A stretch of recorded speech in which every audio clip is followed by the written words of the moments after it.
Hello everyone. In today's session, we will discuss the concept of clinical trial phases or different phases of the clinical trial. Examination point of view से भी बहुत important है। आपके examination में most of the time कई बार पूछे जाने की प्रोबेबिलिटी होती है और पूछा भी जा चुका है। देखिए बच्चों, क्लिनिकल ट्रायल्स की अगर हम बात करें तो सबसे पहले जब हमने बात की तो ड्रग डिस्कवरी होती है, कोई ड्रग मॉलिक्यूल डिस्कवर होता है। उसके बाद आप उसकी सबसे पहले जो टेस्टिंग करते हैं वो एनिमल्स में करते हैं, जिसको हमने बोला था प्री क्लिनिकल ट्रायल्स। तो सबसे पहले आपकी क्या हुई? Drug discovery.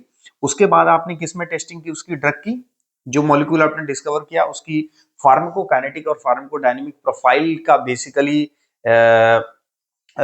उसका डेटा तैयार करने के लिए आपने उसका टेस्टिंग की एनिमल्स में, जिसको आपने बोला प्री क्लिनिकल ट्रायल, राइट। उसके बाद आपने प्री क्लिनिकल ट्रायल बेसिकली अगर आपका ओके था, प्री क्लिनिकल ट्रायल में सारी चीजें आपकी ओके मिली, आप उस ड्रग को फर्दर ह्यूमन में एक्सपेरिमेंट कैरी आउट करने के लिए आप यूएस एफडीए में एक एप्लीकेशन फाइल करते हो, जिसको बोलते हैं IND। कैपिटल में क्या बोलते हैं? IND। फुल फॉर्म होता है इसका इन्वेस्टिगेशनल न्यू ड्रग एप्लीकेशन।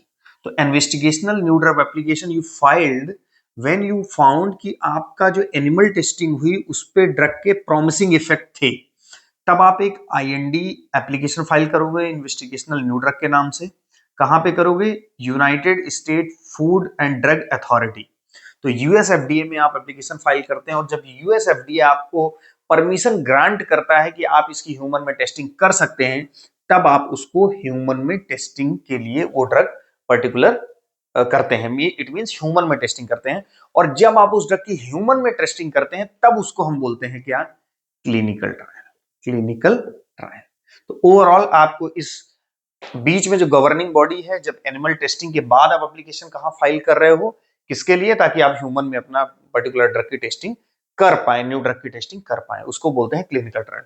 देखिए बच्चों, ओवरऑल क्लिनिकल ट्रायल की जो डिफरेंट फेजेस हैं वो मोस्ट ऑफ द बुक में या आप कई बार सुनेंगे 4 फेजेस होती हैं। Phase 1, phase 2, phase 3 and phase 4। लेकिन बहरहाल इस टाइम हम कई बार ये देखते हैं कि क्लिनिकल ट्रायल फेजेस में एक फेज न्यू इन्वॉल्व की गई है, जिसको बोलते हैं फेज 0। तो आपको फेज 0 का एक बेसिक आइडिया होना चाहिए कि फेज 0 बेसिकली क्या है। फेज 0 में बच्चों हम ह्यूमन की माइक्रोडोजिंग स्टडीज करते हैं। किस लिए करते हैं? To avoid the range of doses. Range of doses का मतलब है कि आपको बेसिकली बहुत सारी रेंज ऑफ डोजेस बाद में आप ह्यूमन में बाद के फेजेस में ना करें, इसलिए इसी फेज में मेन ये फोकस दिया जाता है कि माइक्रो डोजिंग के डिफरेंट डोजेस पे उसकी फार्माकोकाइनेटिक और फार्माकोडायनेमिक प्रोफाइल तैयार की जाती है। तो बेसिकली आपका मोस्ट ऑफ द टाइम ये पूछा गया है, कई बार मल्टीपल चॉइस क्वेश्चन में पूछता है कि फेज 0 किस लिए होता है, तो माइक्रो डोजिंग स्टडीज के लिए होता है, राइट। तो ये आपका क्लियर है। अब आपके आ गए फेज 4 फेजेस। तो आपको एग्जामिनेशन में ये भी कोट करना है, इसके बारे में भी थोड़ा सा लिखना है। देखिए, फेज 1, फेज 2, फेज 3, फेज 4। तो सबसे पहले आपको इन फेजेस को और किस नाम से जानते हैं ये याद करना है। देखिए, फेज 1 को क्या बोलते हैं? Dose escalation studies. Therapeutic exploratory studies phase 2, therapeutic confirmation trial phase 3, और पोस्ट मार्केटिंग सर्वेलांस, ये हो गया फेज 4। बच्चों देखो, कई बार इसके नाम से ही आपको क्लियर है कि आप इस फेज के अंदर बेसिकली करते क्या है। देखिए, ओवरऑल हमारा मकसद है कि हम ह्यूमन में वो ड्रग की टेस्टिंग करके देखें कि उस ड्रग का कहीं कोई ऐसा एडवर्स इफेक्ट, साइड इफेक्ट या सेफ्टी इफिकेसी उसकी बेसिकली क्या आ रही है। तो सबसे पहले जब हम फेज 1 में ट्रायल करते हैं तो हम अप्रोक्सीमेटली 10 to 100 क्या लेते हैं? Healthy volunteer. अब देखिए, आपको इस चीज में कंफ्यूजन नहीं रखना है कि किस फेज में आप हेल्दी वॉलेंटियर ले रहे थे और किस फेज में आप पेशेंट को ले रहे थे। तो बच्चों यहां पे आप, अच्छा नंबर्स भी यहां पे कितने हैं? 10 to 100। तो 10 to 100 हेल्दी वॉलेंटियर्स आप लेते हैं इसमें, और हेल्दी वॉलेंटियर्स आप लेते हैं। और यहां पे क्या अवॉइड किया जाता है? अवॉइड किया जाता है बेसिकली यहां पे एक्सट्रीम ऑफ एजेस। जो इंडिविजुअल एक्सट्रीम ऑफ एजेस का मतलब है कि बहुत ही एल्डर पीपल को नहीं लिया जाता इस स्टडी में, फेज 1 में। एंड फेज 1 में कोई भी चिल्ड्रन को नहीं लिया जाता। तो मेन जो एक्सट्रीम्स ऑफ एजेस हैं, चाहे तो चिल्ड्रन हो या आपके एल्डर पीपल हो, उनको इस स्टडी में इन्वॉल्व नहीं किया जाता। इसमें किसको किया जाता है? हेल्दी वॉलेंटियर्स को किया जाता है, एडल्ट्स को किया जाता है। लेकिन इस स्टडी में फेज 1 में एक्सेप्शन है कि जब कभी आप एंटी कैंसर ड्रग की ट्रायल करेंगे, मींस आपने कोई ऐसा ड्रग मॉलिक्यूल बनाया जिसकी आप एंटी कैंसर एक्टिविटी को देखना चाहते हैं ह्यूमंस में, तो वहां पे जब आप फेज 1 लेंगे तो वहां पे एक्सेप्शन है कि वहां पे आप क्या लेंगे? आप वहां पे पेशेंट को इन्वॉल्व करेंगे, कैंसर के स्पेशली पेशेंट को इन्वॉल्व करेंगे, क्योंकि कैंसर की ड्रग्स का साइड इफेक्ट बहुत ज्यादा होता है। यही वजह होती है सिर्फ कि ये एक्सेप्शन है कि अगर एंटी कैंसर ड्रग का ट्रायल हो रहा तो वहां पर फेज 1 में आप किसको लेंगे? पेशेंट्स को लेंगे, स्पेशली जिनको ऑलरेडी कैंसर हो। तो आपके 3 पॉइंट यहां से निकले कि फेज 1 में डोज एस्केलेशन स्टडीज क्यों बोल रहे हैं? क्योंकि यहां पे जो माइक्रो डोजिंग स्टडी की फेज 0 में, उसकी डोज को हम बढ़ा के किसमें देखते हैं? हेल्दी इंडिविजुअल में। अप्रोक्सीमेटली कितने होते हैं? 10 to 100। Extreme of edges means children and Elder people को हम यहां पे अवॉइड करते हैं, नहीं लेते स्टडी में। एक्सेप्शन क्या है? एंटी कैंसर अगर हम लेते हैं तो यहां पे हम क्या इन्वॉल्व करते हैं? पेशेंट करते हैं, बेसिकली जिनको ऑलरेडी क्या हो? Cancer, right. अब चूंकि बच्चों आप यहां पे क्या ले रहे हो? हेल्दी हेल्दी वॉलेंटियर ले रहे हो, तो हेल्दी वॉलेंटियर लेने का पर्पज क्या है? देखिए, अगर आप यहां पे कोई पेशेंट लेते, कैंसर की बात 2 मिनट के लिए साइड कर दीजिए, अगर यहां पे कोई आप किसी डिजीज, जिस डिजीज की ड्रग होती है उससे रिलेटेड अगर पेशेंट लेते, तब तो आप बता पाते कि आपकी ड्रग की इफिकेसी है या नहीं। तो सबसे इंपॉर्टेंट पॉइंट है कि आप फेज 1 में कभी भी इफिकेसी को डिटरमाइंड नहीं कर पाएंगे, क्योंकि आपने लिए ही हेल्दी वॉलेंटियर है। इफिकेसी तो आप उस डिजीज के अगेंस्ट देखेंगे ना। तो बहरहाल आप यहां पे क्या नहीं कर पाओगे? Efficacy not determined. लेकिन यहां पे क्या कर पाओगे? चूंकि डोज को आप एस्केलेट कर रहे हो, तो हम मैक्सिमम टॉलरेटेड डोज यहां पे फाइंड आउट कर सकते हैं। चूंकि हेल्दी इंडिविजुअल में जो साइड इफेक्ट है उसको भी, ये बेसिकली हेल्दी इंडिविजुअल का लेने का पर्पज ये होता है कि अगर कोई साइड इफेक्ट्स या इस तरीके के होते हैं तो उसकी बॉडी उसको टॉलरेट कर ले जाए। तो यहां पे हम नहीं डिटरमाइन कर पाएंगे इफिकेसी, क्योंकि हमने पेशेंट नहीं इन्वॉल्व किए हुए हैं।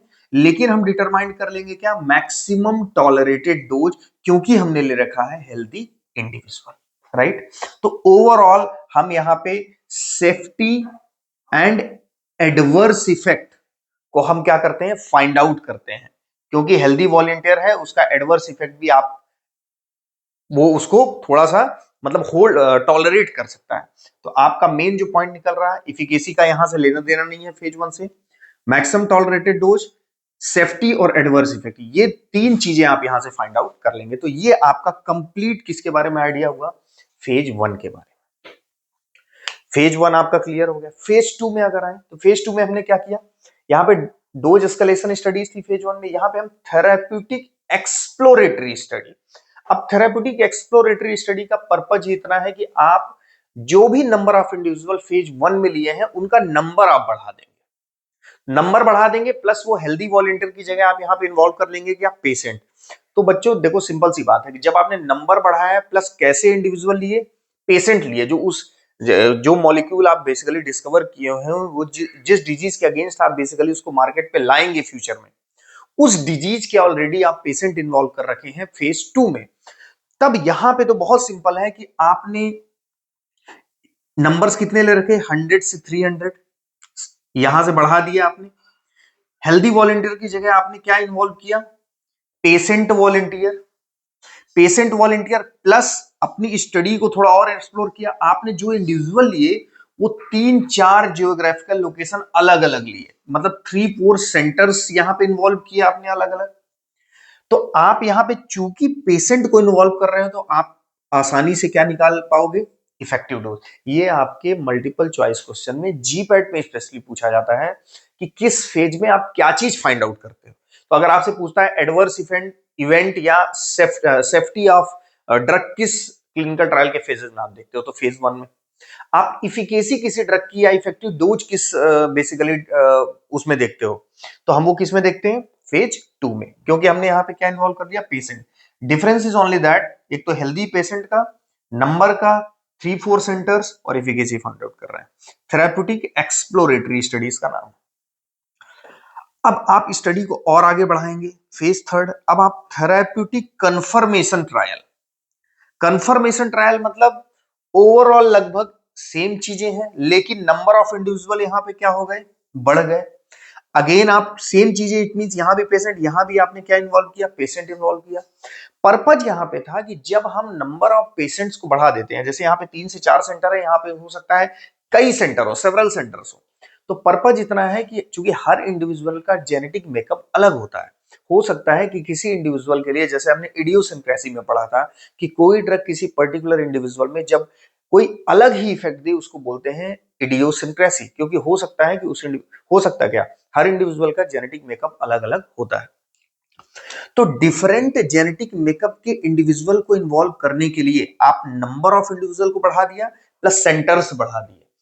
और आपने जब देखा ये स्टडी के बाद भी, मतलब इस फेज के बाद भी, अगर उसकी जो भी ड्रग, जिस ड्रग के बारे में आप देख रहे हैं, वो ड्रग, न्यू ड्रग के सारे इफेक्ट प्रॉमिसिंग है और आप उसको मार्केट में ला सकते हैं उस ड्रग को, तो इस फेज थर्ड के बाद अगेन बच्चों, जिस अथॉरिटी के पास आपने इनिशियल प्री क्लिनिकल ट्रायल के बाद एप्लीकेशन दिया था, वहां आप again food and drug authority, USFDA को अगेन एप्लीकेशन देते हैं। और एप्लीकेशन वो इस बात का होता है कि that we have confirmed the 3 phases of clinical trials and the drug is found to be promising. So कि एप्लीकेशन इस बात का होता है कि क्या हम फर्दर मार्केट में इस ड्रग को हम ला सकते हैं। तो अगर यहां पे अथॉरिटी इसको अप्रूव करती है, तो अप्रूव करती है, तब आप आते हो फेज 4 में। तो फेज 4 में बस सिंपल है, पोस्ट मार्केटिंग सर्वेलांस। ये क्या है, post marketing surveillance. Post marketing surveillance, अब आपका मार्केट में वो ड्रग आ गई, अब पोस्ट मार्केटिंग जो सर्वेलांस होता है, ये सेवरल ईयर का होता है। जब तक मार्केट में वो ड्रग चलेगी, तब तक उस पर निगरानी रखी जाएगी कि क्या इसका क्या हो सकता है, कि बाद में क्या कुछ अगर रेयर कोई एडवर्स इफेक्ट आते हैं तो उसको भी नोट डाउन किया जाएगा। तो पोस्ट मार्केटिंग सर्वेलांस में आप रेयर एडवर्स इफेक्ट को नोट करते हो कि कहीं कोई प्रोलॉन्ग लंबे समय के बाद तो ये ड्रग अपना कुछ इफेक्ट किसी पॉपुलेशन या किसी सेट ऑफ पॉपुलेशन में तो नहीं दे रही है। तो ओवरऑल आपकी ये 5 फेजेस, जिसमें आप ह्यूमन माइक्रोडोजिंग स्टडीज को भी अगर इन्वॉल्व करते हैं, कई बार कई बुक्स में केवल ये फेजेस दी होती हैं, लेकिन आपका एडवांस अगर क्वेश्चन आता है तो यहां से फेज 0 के बारे में आपसे पूछा जा सकता है, आपको एग्जामिनेशन में पूरा लिखना है इंक्लूडिंग फेज 0। सो आपका इस तरीके से आप अगर पढ़ते हैं क्लिनिकल ट्रायल्स के, तो आपके छोटे छोटे क्वेश्चन, मल्टीपल चॉइस क्वेश्चन के, प्लस आपकी एग्जामिनेशन का पूरा कॉन्सेप्ट क्लियर हो जाएगा। So this is all about the concept of clinical trial phases. I hope कि अगर आपको बातें समझ में आ रही हैं तो आप चैनल को सब्सक्राइब करें और वीडियो को शेयर करें। Thank you.